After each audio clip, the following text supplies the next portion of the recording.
평안하셨습니까? 오늘 날씨가 굉장히 좋았던 것 같습니다. 바람이 살짝 불어서 조금 서늘한 느낌이 있었긴 한데 굉장히 화창한 날씨를 주님께서 주셨던 것 같습니다. 하루 종일 그 말씀 준비 때문에 긴장하고 있다가 한 6시쯤 해서 여기 하천길을 조금 걷고 들어왔습니다. 생각지도 않은 아주 놀라운 꽃 그림을 이제 보게 되었는데요. 둔치에 그 끝없이 펼쳐져 있는 파란 꽃, 그 꽃의 들판을 보고 왔습니다. 거의 그 너무 파란 나머지 투명하게 보일 정도로 그렇게 파란색의 꽃이 들판에 가득 피어 있었는데 이 꽃의 이름이 뭘까? 그러고 있었는데 어떤 그 여성 두 분이 같이 길을 가다가 이게 수레국화라고 그래서 이게 수레국화구나 하고 알게 되었는데요.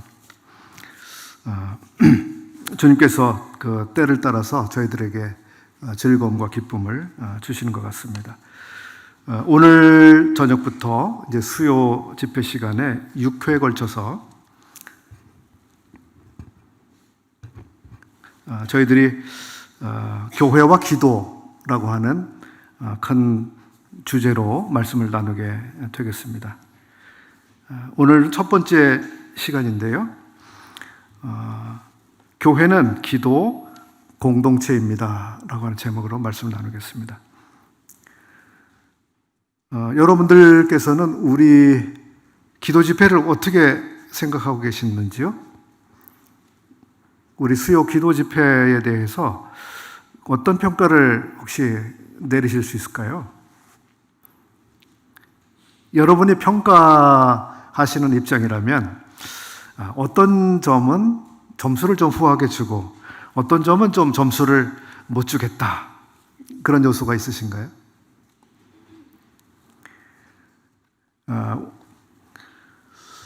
오늘부터 이제 우리가 함께 나누게 되는 말씀을 통해서 우리의 기도 집회를 점검해 보았으면 좋겠습니다.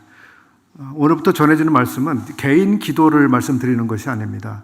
개인이 왜 기도해야 되는지, 그리고 어떻게 기도해야 되는지, 어떻게 기도할 때 응답을 받게 되는지, 어떤 기도를 하나님이 응답하실 수 없는지, 이런 내용보다도 우리가 함께 기도하는 것에 대한 그것이 갖는 중요성을 우리가 다시 한번 생각해 보고, 교회적으로 갖는 이 기도회가 왜 중요한지, 얼만큼 중요한지, 그리고 우리가 함께 모여서 기도할 때 어떻게 기도하는 것이 좋은지, 이런 것들을 다시 한번 생각해 보는 기회를 가지려고 합니다.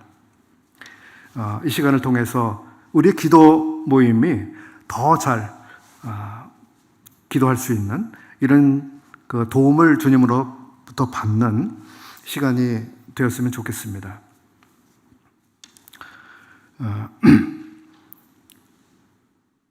많은 형제님들이 가끔 이제 그렇게 느끼시는 것 같아요. 기도 시간에 형제님들이 좀 많은 분들이 참여하시면 좋겠는데 왜 소수의 몇몇 분들만 기도를 하시지? 많은 분들이 같이 아마 느끼실 것 같습니다. 그리고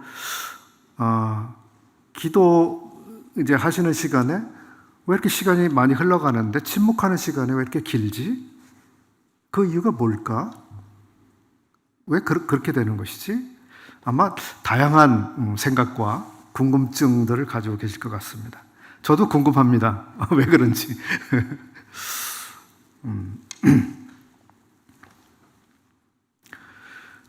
교회의 존재의 목적과 기도에 대해서 조금 생각을 먼저 해보겠습니다. 교회의 존재 목적. 주님께서는 교회의 목적과 그 가치를 어디에 두고 계실까요? 교회가 왜 존재해야 할까요? 우리가 만약 교회에 대한 주인의 생각, 교회 주인이 주님이시잖아요. 주님께서 이 교회에 대해 가지고 계신 생각과 기대가 있으신데 거기서부터 우리가 멀어져 있다면 우리는 심각한 상황에 있다 이렇게 봐야 하겠죠. 그 주님이 과연 우리 교회에 대해서 어떤 목적과 어떤 가치를 가지고 계실까? 우리 거기에 얼만큼 부합하고 있을까? 대단히 중요한 문제가 될 것입니다. 교회는 주님이 가지고 계시는 몇 가지 중요한 사명과 존재 가치를 지니고 있습니다. 이것은 교회 스스로 소위 사람들이 사명 선언문 해서 작성하지 않습니까? 우리 단체는 이러이러한 사명을 가지고 이렇게 일을 해나갈 것입니다라고 하는 사명을 선언하는 것처럼 교회가 스스로 어떤 사명을 발견하고 사명을 선언하는 그런 곳이 아니잖아요, 교회는. 교회는 스스로 사명을 선언하거나 스스로 존재 가치를 부여하고 있는 그런 곳이 아닙니다. 교회의 사명이나 교회의 존재 가치는 우리에게서 나오는 것이 아니라 주님에게서 나오고 있는 것입니다. 너무 쉬운 것을, 당연한 것을 제가 말씀을 드리고 있는지 모르겠습니다. 주님께서는 이 교회를 향해서 양무리라고 말씀하셨습니다. 그리고 자신의 몸이라고 말씀하기도 했습니다. 또는 자신의 집이라고 말씀하시기도 했습니다. 또는 하나님의 성전이다 이렇게 말씀하기도 했습니다. 또는 이 교회는 하나님의 밭이다 라고 말씀하기도 했습니다. 그리고 교회는 그리스도의 신부이다, 또 한 새로운 사람이다 이렇게 말씀하기도 하셨습니다. 주님은 이 교회를 만물을 충만케 하시는 그분의 충만이다 이렇게 표현하기도 하셨어요. 저는 이 표현을 아직까지도 묵상하고 있지만 충분히 의미를 다 이해하지 못했습니다. 충분히 되새김을 충분히 다 하지 못한 표현입니다. 만물을 충만케 하시는 분의 충만, 이것이 바로 교회이다. 그러니까 교회가 얼마나 충만한 것으로 충만해 있는 바로 그것인지, 주님과 같이 충만하신 그분이 이 교회 가운데 충만하시다? 그걸 이해하기도 어렵고 볼 수도 없고 그런 것이잖아요. 근데 아무튼 이 교회는 교회가 담을 수 있는 그것이 바로 하나님의 모든 충만하신 하나님의 생명으로, 빛으로, 영광으로, 사랑으로, 은혜로, 능력으로 충만하신 그분의 충만이 예수 그리스도이신데 교회는 그분을 담고 있는 그 충만이라고 말씀하시는 것 같아요. 그러니 이 교회가 얼마나 영광스럽고 명예로운 것인가.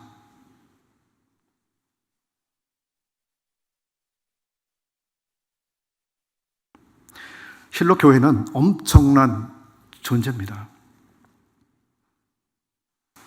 우리가 교회를 어떤 존재로 보고 있느냐, 그리고 이 교회 안에서 이 만물을 충만케 하시는 분의 그 충만인 이 교회 안에서 우리가 주님을 어떻게 섬기고 있느냐 하는 것은 바로 우리의 생애에서 가장 중요한 핵심이 될 것입니다. 왜냐하면 하나님의 최고의 관심사이기 때문에, 이 교회가 하나님의 최고의 관심사이기 때문에 이 교회에 대해서 우리가 관심이 없다고 하는 것, 참 이것만큼 비극적인 일은 없는 것입니다. 성도가 교회에 대해서 무관심하다는 것, 있을 수 없는 일이죠. 교회는 마치 그리스도께서 말씀이 육신이 되어 우리 가운데 거하셨을 때에 사람들이 그 영광을 보게 되었습니다. 그리고 사람들이 우리 주님을 통해서 나타난 그 영광을 보게 되었을 때 그것은 아버지의 그 영광이셨습니다. 우리는 예수 그리스도를 통해서 하나님 아버지의 영광을 보게 됐습니다. 우리 주님이 얼마나 귀한 분입니까? 그분을 알지 않고는 하나님의 영광을 볼 수 없는 거죠. 또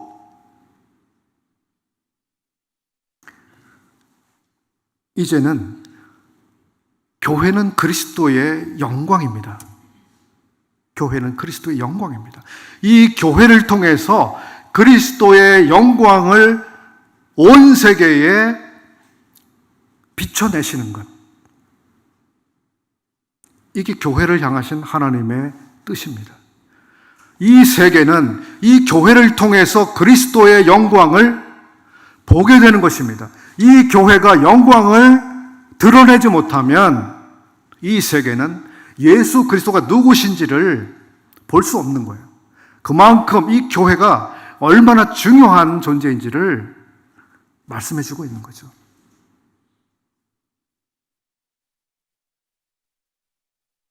교회가 나약하고 힘없고 낙심에 빠져 있고 혹은 부도덕하고 무절제하고 방임하고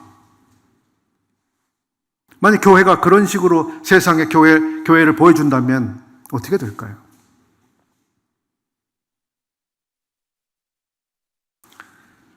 교회는 이제 그리스도의 영광을 비춰냄으로써 그리스도께서 얼마나 탁월하신지, 그분이 얼마나 선한 분인지, 그분이 얼마나 아름다운 분인지 이 교회를 통해서 드러내고자 하시는 겁니다. 주님이 얼마나 아름다운 분인지, 좋은 분인지 교회가 드러내주지 않으면 교회는 그것을 실제로 보지 못하는 거죠. 교회는 그리스도의 영광입니다. 그러니 교회가 얼마나 소중하고 사랑스러운 존재인지 제대로 한번 생각을 해봐야겠습니다. 여러분들은 모두 교회를 사랑하십니까? 이 교회를 사랑하십니까? 주님이 그렇게 영광스럽게 여겨주시는 이 교회를 여러분 좋아하십니까? 만약에 우리들 마음속에서 이 교회를 사랑하는 마음이 있다면 주님이 우리를 참 기뻐해 주실 것입니다. 반대로 우리가 교회를 멸시하거나 관심 없이 대한다면 주님은 우리에게 실망하실 겁니다. 나는 교회를 이렇게 사랑하는데, 이렇게 아끼는데, 이렇게 큰 관심을 가지고 있는데 이 교회에 대해서 관심이 없다고?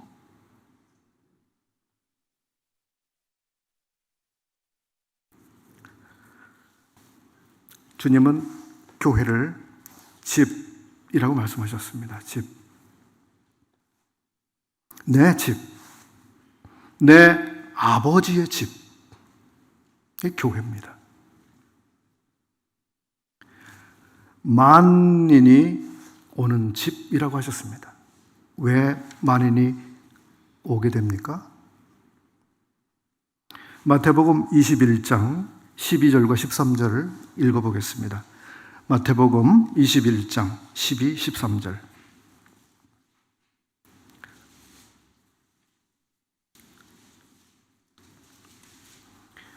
예수께서 성전에 들어가셨습니다. 성전에 들어가사 성전 안에서 매매하는 모든 사람들을 내쫓으시며 돈 바꾸는 사람들의 상과 비둘기 파는 사람들의 의자를 둘러 엎으시고 13절 그들에게 이르시되 기록된 바 내 집은 기도하는 집이라 일컬음을 받으리라. 내 집은 기도하는 집이라. 이 집의 목적과 용도가 소개되고 있습니다.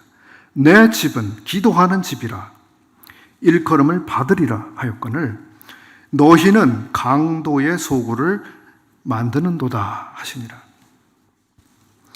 공관복음, 즉 마태, 마가, 누가복음은 여기 내 집은 이라고 이렇게 기록을 하고 있습니다.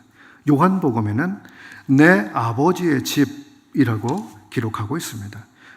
요한복음 2장 16, 17절인데요. 거기 표현은 이렇습니다. 비둘기 파는 사람들에게 이르시되 이것을 여기서 가져가라. 내 아버지의 집으로 장사하는 집을 만들지 말라 하시니 제자들이 성경 말씀에 주의전을 사모하는 열심이 나를 삼키리라 한 것을 기억하더라. 우리 주님께서는 성전의 가치를 어디에 두고 보시고 계십니까? 성전의 가치가 어디에 있다고 보고 계십니까? 기도에 있다고 보고 계신 거예요. 기도. 여긴 기도하는 곳이야. 기도하는 집이야. 여기가 성전이야.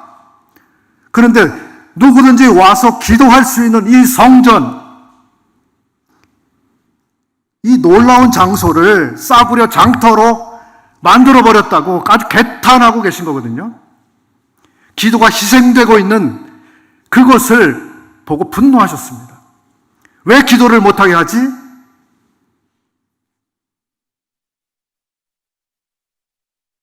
주님의 분노를 일으키는 그 일이었습니다.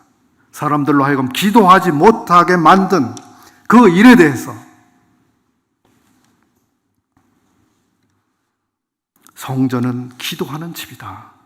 성전은 기도하는 곳이다. 구약시대부터 주님이 초림에 계시던 그때까지 존재해왔던 성전은 자랑할 만한 건물이었습니다. 제자들이 주님께 자랑을 하면서 주님, 저 멋진 건물 좀 보세요. 저기 좀 한번 보세요. 그러지 않았습니까? 커다란 돌, 아름다운 돌, 아주 값비싼 돌, 그것으로 멋지게 지은 저 건물,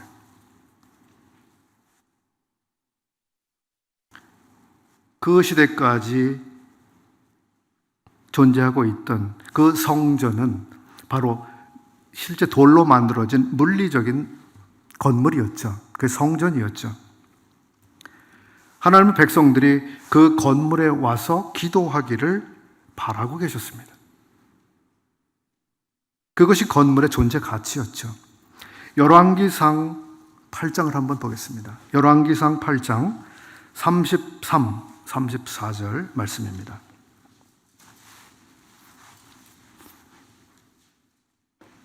만일 주의 백성 이스라엘이 주께 범죄하여 적국 앞에 패하게 되므로 주께로 돌아와서 주의 이름을 인정하고 이 성전에서 주께 기도하며 간구하거든 주는 하늘에서 들으시고 주의 백성 이스라엘의 죄를 사하시고 그들의 조상들에게 주신 땅으로 돌아오게 하옵소서. 솔로몬이 성전을 건축하기를 마치고 낙성식에서 기도했던 내용입니다. 이 성전, 그곳에서 기도하고 간구하면 그렇습니다. 그 건물의 용도는 바로 기도를 위한 건물이었습니다. 그게 성전이었습니다. 이스라엘에게 이 성전은 하나님께 기도하는 특권을 누리는 그 장소였습니다. 구약시대 성전의 가치는 대단히 중요한 것이었습니다. 그런데 주님이 오셔서 그 백성들이 이 성전에서 하는 못된 짓들을 보신 겁니다. 기도하지 못하고 그래서 장터를 만들어버린 이 모습을 보시면서 분노하셨습니다. 이제 신약시대 성전은 주님의 산돌로서 세워져 가는 바로 교회라고 하는 것을 우리는 알고 있습니다. 교회. 성전인 교회. 그렇다면 교회가 무엇을 위한 곳이 되어야 할까요? 기도를 위한 곳이죠. 교회는 기도하는 곳입니다. 기도하는 존재입니다. 내 집은 만민이 기도하는 집이다. 이 교회, 하나님의 성전인 이 교회는 사람들이 기도하는 모임이다. 기도하기 위하여 존재하고 있다.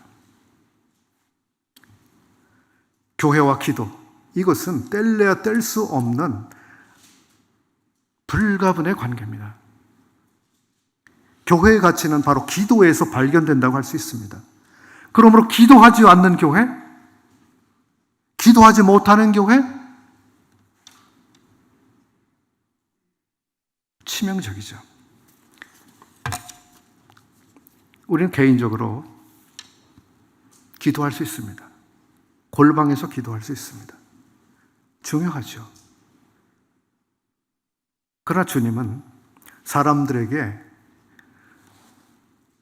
보여주기 위해서 길거리에서 길게 기도하는 것, 그런 거 하지 마라 라고 가르치기 위해서 골방에 들어가서 기도해라. 그렇게 아무도 네가 기도하는 거를 몰라준다 할지라도 아버지는 그것을 들으신다. 그걸 가르치시기 위해서 골방에서 기도할 것에 대해서 가르치신 것이지, 믿는 사람들이 함께 모여서 공적으로 기도하는 것을 주님이 낮게 평가하신 것이 아닙니다. 우리는 이렇게 많은 사람들이 모여서 누군가 또 대표해서 일어나서 기도하는 것이 그저 골방에서 기도하는 것보다 더 가치가 적다고 혹시 생각하시는 분 계십니까? 그건 매우 잘못된 생각, 오해입니다. 아무 차등이 없습니다. 주님은 그저 사람들에게 자랑하기 위해서 그저 마구 늘어놓는 중언부언하는 그 기도를 하지 말도록 하기 위해서 골방에서 기도하도록 가르치신 거지, 마음이 모여져서 함께 주님 앞에 나아가는 것에 대해서 그 문제가 있다고 가르치신 것이 아닙니다. 교회가 기도를 위하여 모이는 것, 주님의 최대의 관심거리입니다. 교회, 기도하는 존재.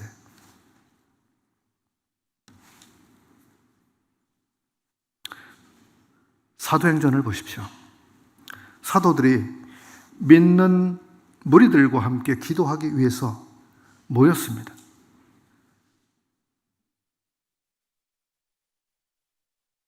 사도들이 대중 앞에서 기도하지 않았습니까? 그들이 골방에서만 기도했습니까? 아니죠. 그건 대중 앞에서 기도했습니다. 대중과 함께 기도했습니다. 무리 속에서 같이 기도했습니다. 우리 사도행전 1장 14절을 보겠습니다. 사도행전 1장 14절, 12절부터 읽겠습니다. 제자들이 감람원이라 하는 산으로부터 예루살렘에 돌아오니 이 산은 예루살렘에서 가까워 안식일에 가기 알맞은 길이라. 들어가 그들이 유하는 다락방으로 올라가니 베드로, 요한, 야고보, 안드레와 빌립, 도마와 바돌로메, 마테와 및 알페오의 아들 야고보, 셀롯인 시몬, 야고보의 아들 유다가 다 거기 있어. 여자들과 예수의 어머니 마리아와 예수의 아우들과 더불어 마음을 같이 하여 오로지 기도에 힘쓰니라. 여기 많은 사람들이 모였습니다. 그리고 함께 기도한 것입니다. 함께 기도하기 위하여 모여 있었습니다. 그들은 형식적으로 모이거나 형식적으로 기도하지 않았습니다. 더불어 마음을 같이 하여 기도했고 오로지 그 일에 힘을 썼습니다. 기도하는 일에 힘을 쓴 것입니다.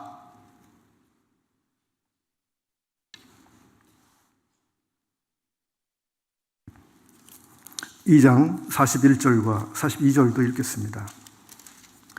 2장 41절 42절. 그 말을 받은 사람들은 세례를 받음에 이날에 신도의 수가 3,000이나 더하더라.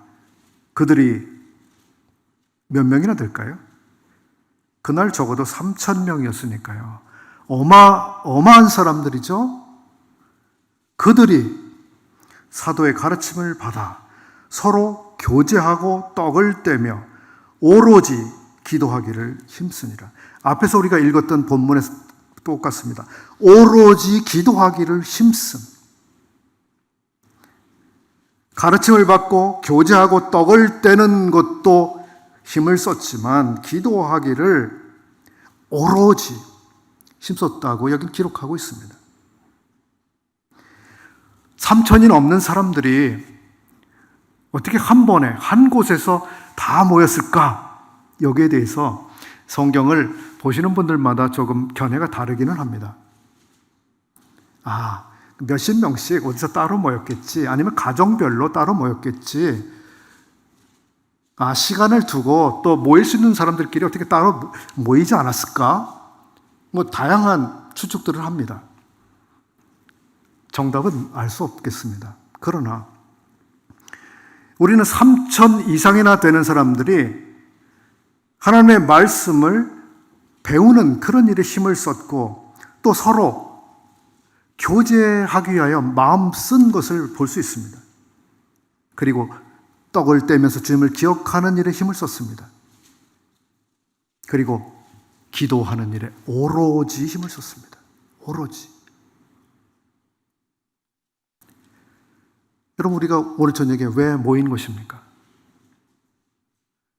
수요 집회는요, 기도 집회입니다. 기도하기 위한 교회 집회입니다. 이것이 수요 집회의 기본 성격입니다. 근데 기도 집회를 더 잘 갖기 위하여 우리가 앞에 말씀을 듣는 겁니다. 근데 우리의 수요 기도 집회가 어떻다고 생각하십니까? 오로지 기도하기 위하여, 기도에 힘쓰기 위하여, 마음을 같이 해서 여기 모여서 기도하기 위하여 우리가 모이고 있느냐? 자문해야 되는 것이죠. 수요일은 피곤해서 좀 쉬어야지. 수요일은 다른 일이 더 바쁘니까. 수요일은 다른 성도들이 모이니까. 수요일은 가면 기도하는 게 그 시간이 조금 힘들어. 어떤 이유든지 간에. 수요일이 왜 주일보다 이렇게 어렵습니까? 기도한다는 것이 무엇을 의미하는 것일까요?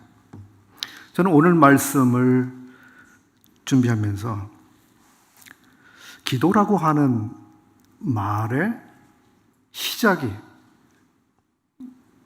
어디에서부터 이렇게 시작이 됐을까? 그런 궁금증이 생겨서 한번 찾아보게 됐습니다. 기도라고 하는 이 단어, 성경에서 어디에 처음 나올까요? 기도. 성경을 우리가 해석하는 원칙에 있어서 성경의 첫 언급의 원칙 이런 게 있습니다. 처음으로 사용된, 그 단어가 사용된 첫 번째 그 구절이 위치하고 있는 곳, 그리고 배경, 이거 대단히 중요하다고 보는데요. 기도라고 하는 말이 처음 사용된 것은 창세기에 나옵니다. 창세기 어디 나올까요? 20장에 나옵니다. 20장 6절부터 8절까지 한번 보겠습니다. 창세기 20장 6절부터 8절. 하나님이 꿈에 그에게 이르시되, 여기 그는 아비멜렉이라고 하는 사람입니다. 아비멜렉에게 이르시되, 내가 온전한 마음으로 이렇게 한 줄을 나도 알았으므로 너를 막아 내게 범죄하지 아니하게 하였나니 여인에게 가까이 하지 못하게 함이, 여기서 여인은 아브라함의 아내 사라를 말합니다. 이 여인에게 가까이 하지 못하게 함이 이 때문이니라. 7절. 이제 그 사람의 아내를 돌려보내라. 그는 선지자라. 그가 너를 위하여 기도하리니 그가 너를 위하여 기도하리니. 여기가 기도라고 하는 단어가 성경에서 처음 나오고 있는 것입니다. 내가 살려니와 내가 돌려보내지 아니하면 너와 내게 속한 자가 다 반드시 죽을 줄 알지니라. 이 기도라고 하는 단어는 누구에 의해서 지금 사용이 된 단어입니까? 여호와 하나님이 사용하고 계신 단어입니다. 사람에 의해서 사용된 것이 아니라 하나님에 의해 사용이 되고 있습니다. 하나님은 기도를 원하시는 겁니다. 인간의 기도를 바라고 계신 겁니다. 하나님께서는 아브라함이 아비멜렉을 위하여 무엇을 할 거라고 이야기하고 있습니까? 기도할 거라고 이야기합니다. 기도. 아비멜렉은 자신의 아내가 아닌 다른 여인을 강제로 취할 지금 범죄 앞에 노출이 되어 있는 사람입니다. 그 사람의 마음은 이미 아브라함의 아내 사레를 자기가 취하려고 하는 생각을 이미 먹고 있습니다. 마음으로는 이미 범죄한 거죠. 실행이 안 됐을 뿐이고. 이때 하나님께서 꿈 가운데 아비멜렉에게 내가 취하고자 하는 그 여자는 유부녀다. 취해서는 안 된다. 그 여자를 가까이 하지 말라. 그리고 내가 이미 그 여자를 취할 잘못된 생각을 품었으니 너는 그 죄를 용서받아야 된다. 그렇게 하기 위하여 아브라함이 너를 위하여 기도할 것이다. 이것이 우리가 읽은 곳의 내용입니다. 위에서 보면 기도는 성경에서 어떤 범죄한 사람의 용서를 위해 사용되는 것이라고 하는 것을 알 수 있습니다. 이거 주세요. 저거 주세요. 이렇게 해주세요. 기도의 출발은 거기가 아니었습니다. 뭔가 범죄가 있고 용서를 받기 위해서 필요했던 것이 기도였음을 우리는 여기서 볼 수 있습니다. 그리고 기도는 범죄한 사람의 용서를 위해서 타인이 대신 하나님 앞에 구하는 것이라는 사실을 여기서 우리가 볼 수 있습니다. 아비멜렉이 기도하는 게 아니라 아브라함이 아비멜렉의 범죄 때문에 아비멜렉을 위해서 기도하는 거예요. 좋은 그림 아닙니까? 기도는 이기적인 것이 아니라 이타적인 속성을 가지고 있다고 하는 것을 우리가 볼 수 있습니다.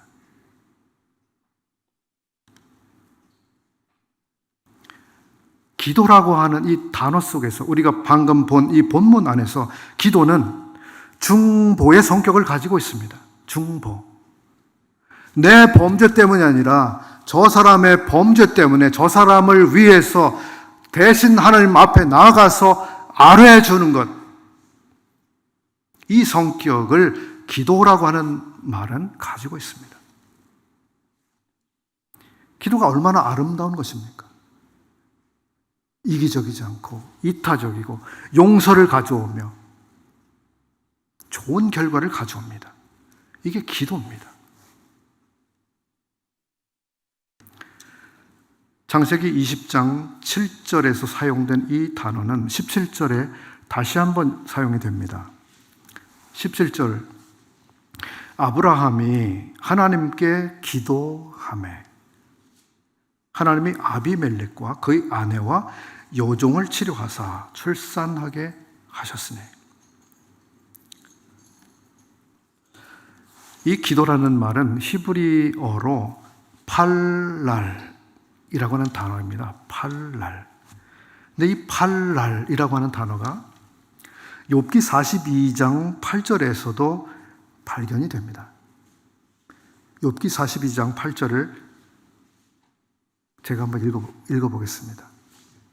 욥이 그의 친구들을 위하여 기도할 때, 팔날, 기도할 때 여호와께서 욥의 권경을 돌이키시고 여호와께서 욥에게 이전 모든 소유보다 갑절이나 주신지라. 욥이 기도했습니다. 누구를 위해서요? 자기를 위해서요? 아니었죠.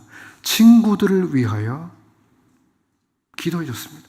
친구들의 잘못 때문에 오히려 욥이 대신 기도해 주고 있는 거죠.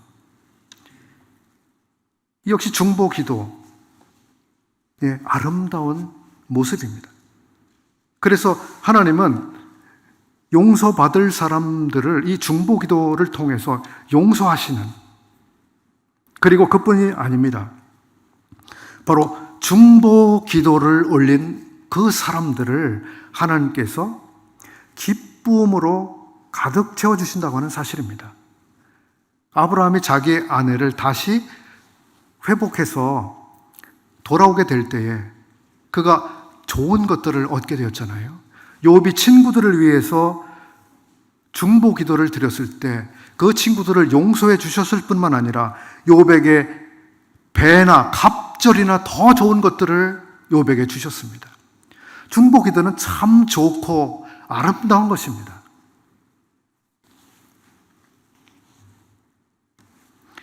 우리가 타인들을 위해서 기도할 때 주님은 그 기도를 들으시고, 그리고 그 기도를 타인의 용서를 위해서 사용하시고, 또 그런 기도를 드린 우리에게 커다란 즐거움을 가져다 주십니다. 우리는 다른 사람들의 용서를 위해서 기도하는 사람들입니다. 다른 사람들이 하나님께 용서받을 수 있도록 용서받기를 기도하는 사람들입니다. 여러분, 우리가 왜 구도자를 주님 앞에 인도합니까? 그 사람이 하나님 앞에서 죄 사함 받기를 원하기 때문 아닙니까? 그리고 그 구도자를 위해서 우리가 왜 기도합니까? 하나님 앞에서 자기의 죄를 해결받도록 하기 위해서 기도하는 거 아닙니까? 그렇게 기도한 사람들이, 그 사람이 하나님 앞에 용서받고 구원을 받게 됐을 때 얼마나 큰 기쁨을 같이 누리게 됩니까? 다음으로는 기도의 속성상 기도가 갖고 있는 공동체성에 대해서 살펴보겠습니다. 교회는 기도를 위해 모여진 사람들입니다. 우리는 각 개인으로도 중요하지만 함께 모임으로서 또 중요한 사람들입니다. 교회가 기도하지 않으면 우리 국가와 우리 사회는 많은 것을 손실당합니다.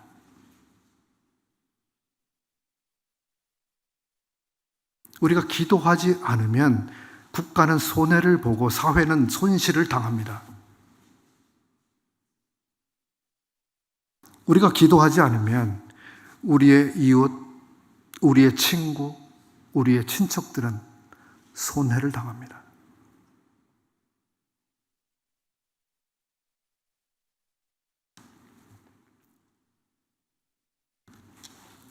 우리는 기도의 필요 속에서 살아가고, 제사장들이 백성들의 연약과 죄를 위해서 대신 성소에 들어갔습니다. 제사장들이 성소에 들어가지 않으면 어떻게 될까요?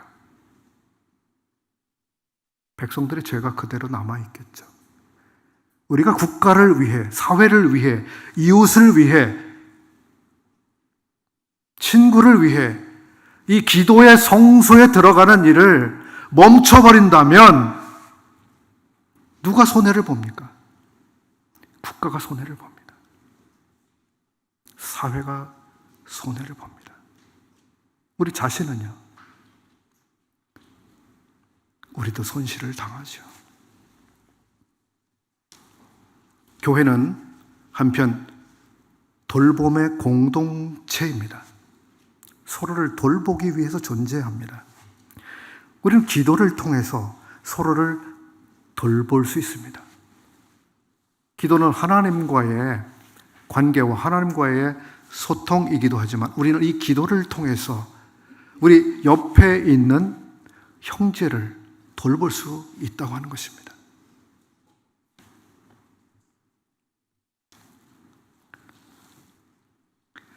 교회를 이루고 있는 성도들 가운데는 많은 종류의 사역에 가담하고 있는 분들이 있습니다. 복음을 위해서 여러 교회에 방문하는 분들도 계시고, 병원에 전도하는 분들도 계시고, 개인적으로 구도자를 만나기 위해서 분주한 분들도 계시고, 또 어디에 가서 전도하는 분도 계시고, 해외에 나가서 전도하는 분도 계시고, 가르치는 일로 분주한 분들도 계시고, 많은 사역들이 교회 가운데 있고, 그 사역을 감당하는 지체들이 우리 가운데 있습니다. 주님의 사명을 수행하는 일로 이 교회는 넘쳐나고 있습니다. 그런가 하면 치료의 여망이 보이지 않을 만큼 몸이 아픈 분들도 있습니다. 계속 치료를 받아왔지만 더 이상 가능성이 없다는 의료진의 이야기를 듣고 계시는 성도들도 있습니다. 정신적 괴로움 때문에 고생하는 지체들도 우리 가운데는 있습니다. 가족들 가운데 학대를 당하는 지체가 있을지도 모릅니다. 가난 때문에 아주 힘겨운 사람들도 있습니다. 노쇠해 가는 몸 때문에 스스로 아주 낙심하고 절망하는 성도가 있을 수도 있습니다. 연이은 사업 실패를 하거나 계속 취업하기 위해서 도전하고 있지만 연이어 취업에 실패하는 어떤 사람이 있을 수도 있습니다. 자식 때문에 마음 상한 채로 계속 지내야 되는 분들도 있습니다. 혼자 군대에 가 있어서 외로움을 느끼고 있는 사람이 있기도 하고, 수년간 아기를 기다리는 부부가 있기도 합니다. 주님 안에서 결혼하기를 원하지만 아직까지 배우자를 만나지 못한, 주님의 시간까지 인내하고 있는 성도도 있습니다. 가족에게 전도하고자 하지만 은사도 없다고 생각되고, 기회가 찾아오지만 담대함도 없어서 어떻게 해야 될 줄 모르는 성도들도 있습니다. 성도들이 겪는 다양한 이 상황들, 수많은 형태의 괴로움들, 이것들이 우리 지체들 가운데 찾아옵니다. 우리가 어떻게 서로를 돌봐야 될까요? 교회는 돌봄의 공동체입니다. 우리 몸이니까요. 근데 기도는 서로 돌봄을 실행하는 가장 중요한 하나님의 방법입니다. 내가 저 성도를 어떻게 도와줘야 될지 모를 때에도 우리는 그 지체를 위해서 기도해 줄 수 있습니다. 우리는 서로를 위해서 기도합니다. 여러분, 주간 소식을 매주 보시죠. 유심히 읽어주십시오. 우리들 가운데 어떤 기도의 필요가 있는지 잘 봐주십시오. 교회적으로 어떤 이슈가 있는지, 그리고 같이 마음을 모아서 해결해야 될 과제가 무엇인지 한번 살펴봐 주십시오. 매일 성경, 매일 기도해 보시면 매일마다 성도들이 요청하고 있는 기도 제목들이 있습니다. 저의 이것을 위해서 기도해 주십시오. 우리 모든 성도님들, 저를 위해서 이것을 기도해 주십시오. 매일매일 내용이 올라와 있습니다. 각 가정마다, 개인마다 절실한 기도들이 요청되고 있습니다. 우리는 어떤 성도가 무엇 때문에 기도하고 있는지 서로 간에 그것도 모르는 채, 저 형제님도 우리 형제님이지, 저 자매님도 우리 자매님이지, 그냥 그러고 끝인가요? 그러면 같은 교회의 성도인가요? 어떤 분들은 몇 년이 됐는데 성도의 얼굴과 이름도 구분을 못 하시는 분들이 더러 계신 걸 보면 저는 좀 놀랍니다.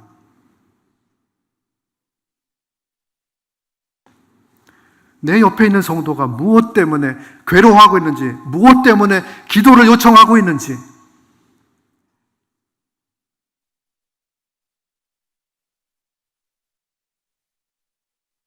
우리가 옆에 있는 성도, 다른 성도들이 무엇을 기도해달라고 하는지를 알지 못한 채 그렇게 지난다면 우리 주님 앞에서 정말 부끄러운 교회입니다.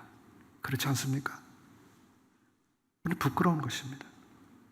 여러분 앞에 계신 성도를 한번 봐주십시오. 여러분 앞에 계신 성도님이 가장 간절하게 원하시는 기도 요청하고 있는 내용이 무엇인지 한번 떠올려 보십시오. 바로 여러분 앞에 있는 분에 대해서 한번. 여러분의 오른쪽에 있는 분에서 한번 보십시오. 얼굴 한번 보십시오.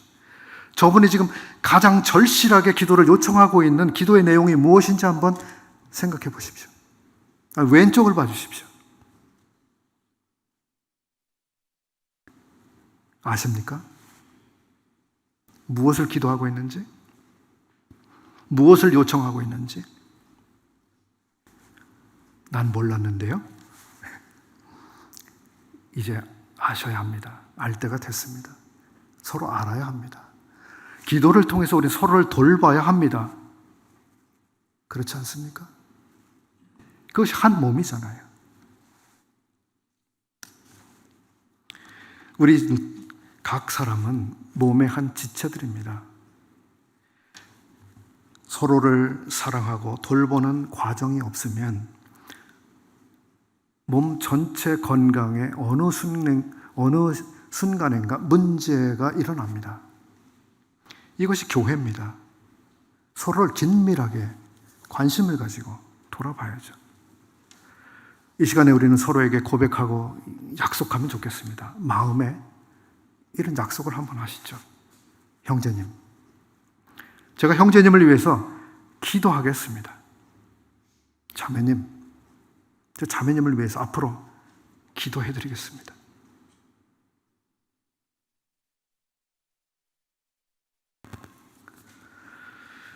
주님께서 제자들에게 이렇게 가르치신 일이 있습니다. 기적 같은 일, 믿기지 않는 일이 어떻게 일어나는지 주님은 이렇게 말씀하셨습니다. 이르시되 기도 외에는 다른 것으로는 이런 유가, 즉 귀신이 쫓김당해 나가는 일이 있을 수가 없느니라 이렇게 말씀하셨습니다. 기도 외에는. 사도행전 한 곳을 찾아보겠습니다. 여기 기적 같은 이야기가 나오는데요. 사도행전 12장 1절부터 7절까지입니다. 시간이 벌써 된 것 같은데 얼른 말씀을 드리겠습니다. 사도행전 12장 1절부터 7절. 그때의 헤롯 왕이 손을 들어 교회 중에서 몇 사람을 해하려 하여 요한의 형제 야고보를 칼로 죽이니 유대인들이 이 일을 기뻐하는 것을 보고 베드로도 잡으려 할세. 때는 무교절 기간이라. 잡음에 옥에 가두어 군인 넷씩인 네 패에게 맡겨 지키고 6월절 후에 백성 앞에 끌어내고자 하더라. 이에 베드로는 옥에 갇혔고 교회는 그를 위하여 간절히 하나님께 기도하더라.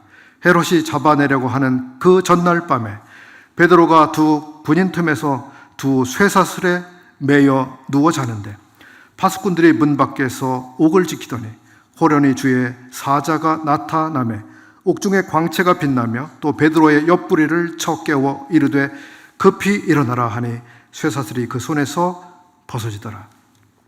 이 기록은 유대의 분봉왕 헤롯이 유대인들의 관심을 사기 위해서 당시 유대인들이 싫어하던 주님의 제자들을 공격했던 그 일을 다루고 있습니다.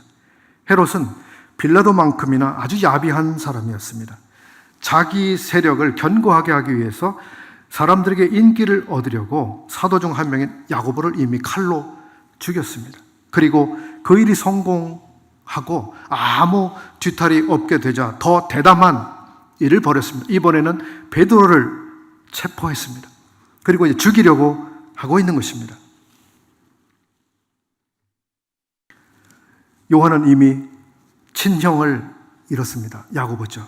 사도들은 동역자를 잃었고 예루살렘 교회는 중요한 일꾼을 이미 잃은 상태였습니다. 이때 교회가 기도했다는 기록은 없습니다. 기도해야겠다는 생각조차 하지 못한 채 그냥 당한 것 같습니다. 야고보의 죽음이죠. 사탄의 일격을 받았습니다. 그런 일이 우리에게도 발생할 수 있습니다. 그런데 베드로를 이제 죽이기 위해서 모든 준비를 다 갖췄습니다. 어디서 죽일 건지, 몇 시에 죽일 건지, 어떻게 죽일 건지, 칼은 새파랗게 갈아 놓았는지, 칼을 누가 휘둘러서 목을 내리칠 것인지 다 정해놨습니다. 바로 그런데 그 전날 밤 놀라운 일이 벌어졌죠. 예루살렘 교회가 정신을 차렸던 겁니다. 성도 중에 누군가 이야기했습니다. 우리 기도합시다. 야고보가 이미 죽었습니다. 베드로도 이제 죽을 것입니다. 우리가 할 수 있는 것이 무엇입니까? 우리 기도합시다. 우리 기도합시다. 얼마나 이게 용기 있는 제안입니까? 중요한 제안을 한 겁니까? 우리 기도합시다. 교회는 그를 위하여 간절히 하나님께 기도하더라. 이 간절히라는 말은 열정적으로 기도했다는 말입니다. 이 말은 마음을 온 사람들이 한데 모아서 집중해서 기도했다는 말입니다. 그리고 교회의 이 기도는 역전승을 불러왔습니다. 베드로는 갑자기 사형을 집행하는 이 무대에 있는 이 베드로가 갑자기 사라져 버렸습니다. 무대 밖으로 베드로가 사라졌고, 헤롯은 자기는 멋진 장면을 연출하려고 했던 감독처럼 졸지에 우스운 꼴이 되고 말았죠. 창피를 당했습니다. 멋진 장면을 만들어서 자기 인기를 더 높여보려고 했지만 무산됐습니다. 그는 무너졌습니다. 그는 머지않아서 하찮은 벌레들에 의해서 생애를 마쳤습니다. 벌레들이 그를 먹어버렸습니다. 베드로가 옥에 갇혔을 때 교회가 선택한 일은 집단 항의를 하러 가거나 로비스트를 고용하거나 군사를 준비시키는 그것이 아니었습니다. 우리 기도합시다. 기도합시다. 그거였습니다. 우리 시대에 우리가 해야 될 것이 무엇일까요? 같이 기도하는 것입니다. 이것이 교회에게 주신 최선의 수단입니다. 그리고 에베소서 6장을 보면 이 기도는 교회에게 주신 최후의 수단이기도 합니다. 영적 전투를 위해서 허리띠를, 흉갑을, 신발을, 방패를, 투구를, 칼을 제대로 착용하고 준비하고 있어야 한다고 가르치셨는데, 최후적으로 주님께서는 성령 안에서 모든 기도와 간구를 통해 완벽하게 방어할 수 있다고 말씀하고 있습니다. 기도는 교회에게 최선의 수단이고 최후의 수단입니다. 여러분, 이 수요일 모이는 이 일, 우리가 함께 기도하는 이 일, 얼마나 중요한 수요일 저녁입니까?